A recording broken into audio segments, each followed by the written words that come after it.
Selamat pagi anak-anak ibu. Bagaimana kabar kalian semua? Semoga kalian selalu sehat ya. Jangan lupa terapkan 3M.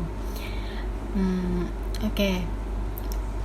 Kita masih berjumpa dalam pembelajaran seperti ini, artinya kita masih dalam masa pandemi.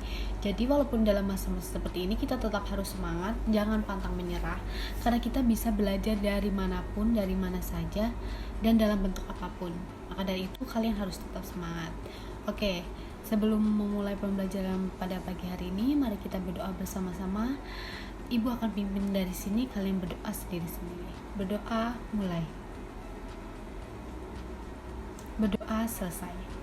Oke, kalian semua sudah tahu pasti dari judul ibu kita akan belajar tentang bunyi. Sebelum kita masuk materi, ibu ingin bertanya. Nah, apakah kalian tahu gambar di sini? Nah, ibu yakin kalian semua sudah tahu ini apa. Ini itu adalah angklung. Kalian sudah tahu cara menggunakan angklung itu bagaimana? Nah, cara menggunakan angklung itu dengan dipukul, kalau tidak ya digoyang-goyang. Itu tergantung orang yang menggunakannya. Angklung ini mengeluarkan bunyi khasnya angklung sendiri, karena setiap benda apapun pasti memiliki bunyi khas tersendiri. Nah, angklung ini berbunyi seperti kalian tahu, seperti itu ya. Nah, dari angklung ini kita bisa menangkap bunyi dari angklung ini. Tadi itu angklung. Nah, sekarang kalian tahu ini gambar apa? Nah, ini tuh gambar ini tuh gambar gendang. Bagaimana cara kita menggunakan gendang? Nah, dengan cara kita memukulnya. Nah, nanti si gendang itu akan mengeluarkan bunyi khas gendang itu sendiri. Bunyi antara gendang dengan angklung itu berbeda kan? Kalau angklung agak gitu. Kalau gendang ya sepertilah ibu tidak bisa mencontohkan karena ibu tidak ada alatnya secara langsung. Tapi ibu yakin kalian sudah pernah melihat atau sudah tahu yang mana yang namanya gendang dan mana yang namanya angklung.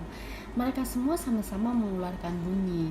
Jadi, namun mereka mengeluarkan bunyi yang berbeda-beda dan cara yang berbeda-beda. Maka dari itu kita akan belajar tentang bunyi. Kita akan belajar dari sifat-sifat bunyi, pengertian bunyi. Dan kalian tetap stay on di video ini. Mari kita belajar bersama-sama. Nah, sebelumnya ibu akan menjelaskan tentang pengertian bunyi. Oke, yang pertama itu kita baca bersama-sama ya.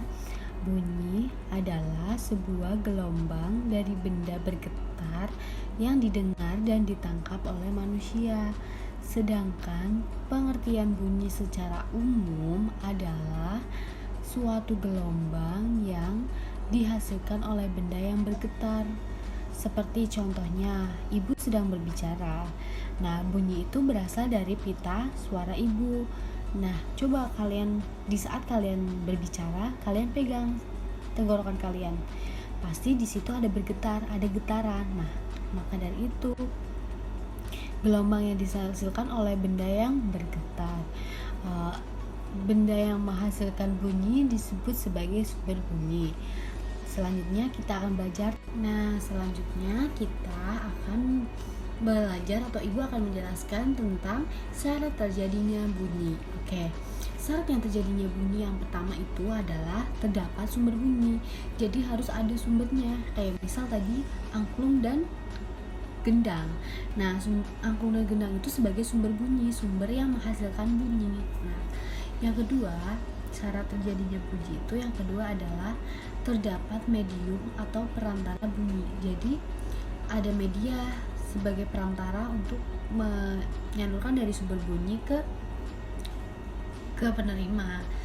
Yang ketiga yaitu terdapat reseptor bunyi atau penerimanya. Jadi harus ada penerimanya biar bunyi itu terlihat. Oke, selanjutnya kita akan belajar tentang sifat-sifat bunyi.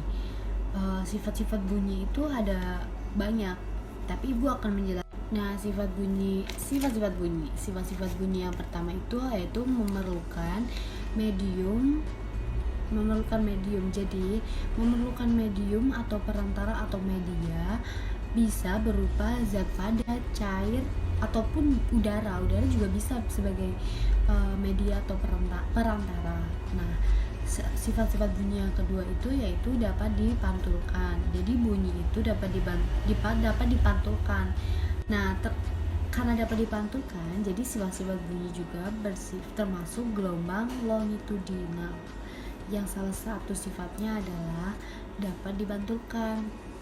Nah, sifat-sifat bunyi yang ketiga itu adalah dapat dibiaskan.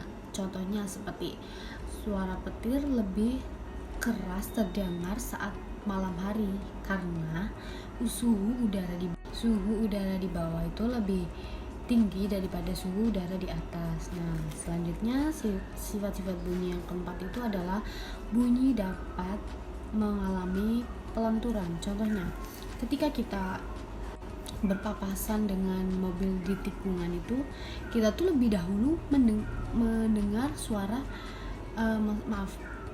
kita lebih dulu mendengar suara mobil itu walaupun belum kelihatan pas di tikungan itu, ya kan.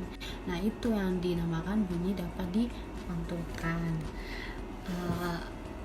Kira-kira itu pembelajaran yang kita lakukan atau pembelajaran yang ibu sampaikan itu tentang sifat-sifat bunyi, pengertiannya, dan juga syarat-syarat bunyi ibu sudah jelaskan. Semoga kalian bisa menerima dengan mudah dan kalian bisa mempelajari lebih lanjut. Apabila kalian mengalami kesulitan atau kalian ada materi yang belum paham, kalian boleh tulis di buku catatan kalian lalu kalian tanyakan kepada ibu, ya.